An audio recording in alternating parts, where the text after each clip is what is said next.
Halo para pendengar, dimanapun kalian berada. Balik lagi channel Negeri Christopher. Oke, dalam video kali ini kita akan kembali membahas tentang LN Yusei Shokan ni Makikomare Takedo wa Isekai wa Heiwa deshita. Dalam part sebelumnya kita sudah mengetahui kalau Kaito sudah bertemu dan diberkati oleh Shallow Vernal, sang Dewi Takdir. Gue minta maaf terlebih dahulu teman-teman kepada kalian ya tentunya, karena memang dalam part sebelumnya gue sebut Shallow Vernal itu sebagai Dewi Waktu. Alhasil gue pun langsung dibom dengan komentar kalau Shallow Vernal itu bukan Dewi Waktu bang, bukan Dewi Waktu bang, karena Dewi Waktu itu ada lagi. Oke, kita balik lagi aja nih. Pada awalnya si Shiro itu atau Shallow Vernal tidak berniat memberkati Kaito, dan dia memberkati Kaito itu karena diminta sama Kuroja. Alhasil Kaito pun mendapatkan berkat yang standar aja, kayak berkat yang diberikan sama Dewi Rendah gitu. Tapi setelah berbincang sama Kaito, akhirnya Shiro itu tahu kenapa Kuro sangat tertarik sama Kaito. Dan saat itulah dia nampak tertarik sama Kaito juga. Jadi, ia pun langsung mengubah berkat yang diberikannya kepada Kaito menjadi berkat dunia.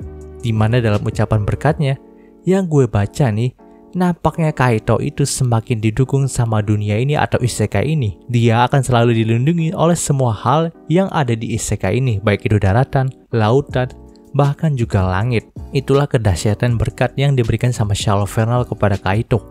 Dalam part kali ini, panel cerita pun masih menyorot kepada karakter Kaito yang baru saja keluar dari ruangan Shiro. Di sini, Kaito pun langsung dipanggil sama Hina, Aoi, Luna Maria, dan Lilia untuk mendekat ke arah mereka. Karena memang kumpulan orang yang ingin meminta berkat di luar kuil itu masih banyak. Takutnya Kaito kesasar lagi di tengah kumpulan orang-orang itu. Namun mereka pun cukup dikejutkan dengan benda yang dipegang sama Kaito nih. Itu adalah sebotol daun teh. Di sini, ia pun menjelaskan kalau dia mendapatkannya dari dewi yang ada di dalam kuil. Tentu Lilia pun langsung memegangi kepala Kaito dan berkata dengan muka yang suram nih, kalau dia aja belum pernah diizinkan untuk berbicara sama Dewi. Jadi kenapa Kaito itu bisa dekat dengan Dewi walaupun mereka baru saja bertemu? Kaito pun cukup kesusahan untuk menjawabnya nih. Dia pun hanya bisa menggaruk kepalanya dan tersenyum masam. Nah, pada saat itu juga ada seorang berbadan besar dan bermuka yang tidak rupawan mendekati mereka nih. Itu adalah Pangeran Dukas. Dia adalah kenalan dari Lilia. Tapi karena sikapnya yang licik juga sangat mesum, tidak ada yang menyukai dirinya termasuk juga Lilia. Namun nih, karena jabatan si Dukas ini adalah pangeran, Lilia itu berpura-pura aja untuk bersikap sopan di hadapannya. Padahal Lilia itu benci banget sama Dukas. Nah, ada satu momen juga di mana Pangeran Dukas itu menatap Aoi dan Hina dengan tatapan bejatnya. Tapi untungnya Babang kita Kaito pun dengan sigap berdiri di depan mereka berdua dan bersikap layaknya seorang pria sejati di hadapan Pangeran Dukas nih. Jadi si Pangeran Dukas itu langsung pergi dengan sendirinya. Ya walaupun memang dalam hatinya Pangeran Dukas dia itu kesal sama Kaito. Nah, kejutan di hari itu juga nggak berhenti sampai situ aja teman-teman. Ternyata setelah beberapa menit Pangeran Dukas itu pergi, ada satu dewi lagi yang datang ke kuil ini. Dia adalah Dewi Waktu. Tentu semua rakyat yang ada di sana termasuk Kaito, Lilia, Luna Maria, Aoi, dan Hina pun menunduk di hadapan sang Dewi Waktu. Nampaknya Dewi Waktu ini sudah memperhatikan kehadiran dari Lilia dan Kaito. Dia pun bertanya kepada Lilia apakah si Kaito ini adalah pelayannya. Di sini Lilia pun menjawab kalau Kaito itu bukan pelayannya, tapi sulit untuk menjawab apakah posisinya sekarang ini di keluarga Lilia. Mendengarkan hal itu, sang Dewi Waktu pun memakluminya. Tapi ia pun berkata lagi nih, kalau Kaito diberkati dengan takdir yang aneh.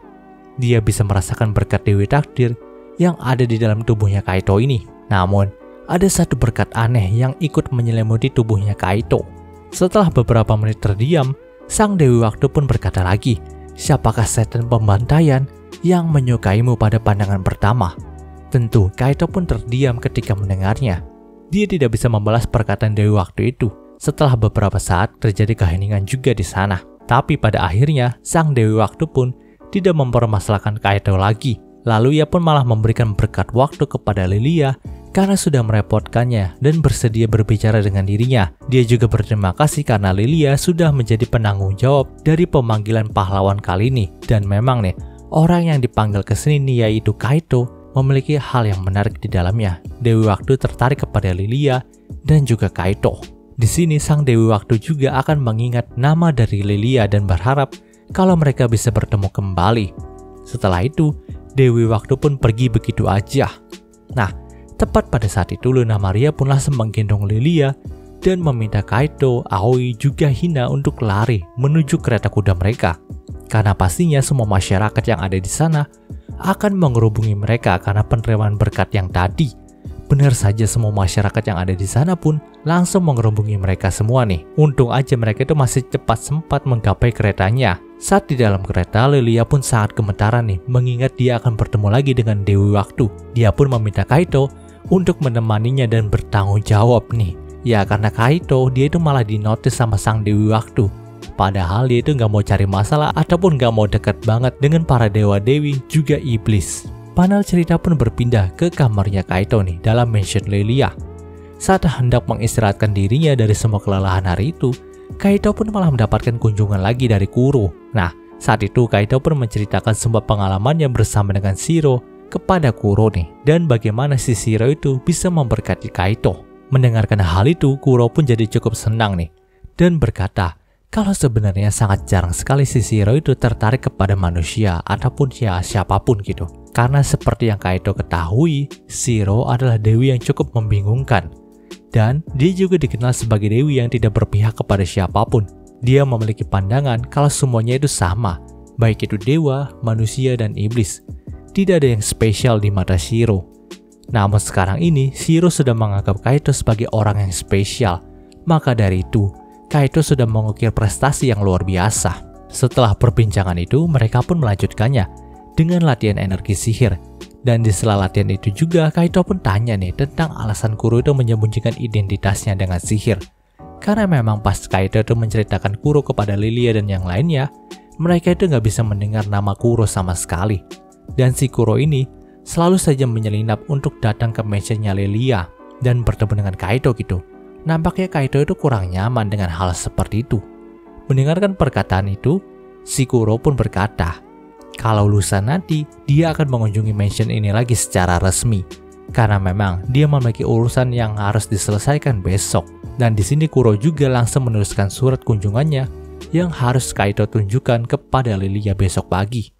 Panel cerita pun berpindah keesokan harinya. Saat itu, Kaito pun langsung menunjukkan surat dari Kuro kepada Lilia nih.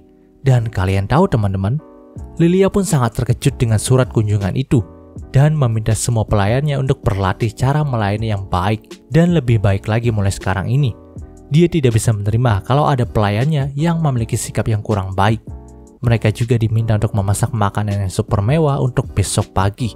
Tentu, Luna Maria tuh tanya nih, siapakah yang akan berkunjung besok pagi gitu. Sampai Lilia itu bersikap seperti itu. Dengan wajah yang penuh keringat, Lilia pun berkata, kalau yang akan mengunjungi mereka besok pagi adalah Kuro Moina, sang Underworld King atau Raja Dunia Bawah teman-teman.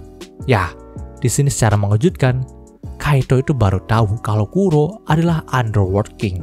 Ya memang si Kuro ini nggak ngasih tahu Kaito gitu kalau dia adalah salah satu dari 6 penguasa dunia iblis. Memang ya sikap Kuro juga ya tidak menunjukkan kalau dirinya adalah salah satu penguasa di sana gitu. Ya jadi pantas saja di sini Kaito tuh cukup kaget dengan hal itu. Panel cerita pun berpindah ke dunia iblis. Saat itu Kuro pun ternyata sedang berurusan dengan seseorang di sana nih. Dan ternyata orang itu juga lah yang membuat sihir yang menyesatkan Kaito dalam taman beberapa part yang lalu teman-teman. Ya, tadi sangka hari di mana Kuro dan Kaito itu bertemu bukanlah suatu kebetulan, karena memang ada orang yang sengaja menyesatkan Kaito. Dan di sini Kuro pun sedang memberikan perhitungan dengan orang tersebut. Ya, Raja Dunia Bawah kita yang satu ini nampak peduli sekali dengan Babang Kaito. Dia tidak terima dengan segala perlakuan yang tidak menyenangkan itu ditujukan kepada Kaito teman-teman. Maka dari itu Kuro itu udah dendam banget sama orang yang ngejahatin Kaito gitu. Memang nih, heroin-heroin di sini malah ngelindungin MC-nya. Panel cerita pun berpindah keesokan harinya. Saat itu Kuro Moina pun sudah berkunjung bersama para tentaranya di kediaman dari Lilia. Tentu, Lilia dan yang lainnya pun langsung menyambut Kuro dengan sangat serius dan baik. Siapa tahu jika mereka melakukan hal yang menyinggung Kuro, maka mereka bisa saja mati terbunuh nantinya. Namun pada akhirnya sih, si Kuro berkata kalau mereka tidak harus selalu serius ketika menyambutnya. Dan sekarang ini, sudah tidak ada prajuritnya yang melihat mereka lagi. Jadi di sini Lilia dan yang lainnya pun boleh bersikap biasa kepada dirinya. Nah, secara gamblang di sini Kuro juga menunjukkan sikap nyelengeannya kepada Kaito dan tanya ke dia nih. Jadi Kaito itu lebih memilih Kuro yang bersikap serius atau yang bersikap biasa seperti ini. Di sini, Kaito pun hanya bisa membalas Kuro dengan tersenyum masam. Karena memang di dalam hatinya, Kaito itu ingin Kuro bersikap tidak serius gitu, tapi ya tidak celengean juga. Dan tak disangka nih, nampaknya Kuro juga sudah mengenal si Luna Maria. Hal itu dikarenakan si Kuro pernah membantu Luna Maria dan ibunya sewaktu dulu di dunia iblis. Nah, dalam jamuan makan itu si Lilia pun sempat mendapatkan surat dari Raja Simfonia yang berkata kalau dia ingin bertemu dengan Kuro Moaina sekarang. Tapi tentu aja suasana hati Kuro pun langsung rusak karena si Lilia itu meneruskan pesan dari Raja Simfonia itu. Ya, sebagaimana yang kita tahu, kalau sebelumnya Kaito kan pernah diabaikan oleh sang Raja Simfonia dalam pesta makan malam istana gitu. Maka dari itulah Kuro sudah tidak mau mendengar nama dari Raja Simfonia lagi. Ya, dia udah dendam banget karena Kaito itu udah diabaikan sama sang raja gitu. Tentu Lilia pun langsung keringat dingin karena hal tersebut.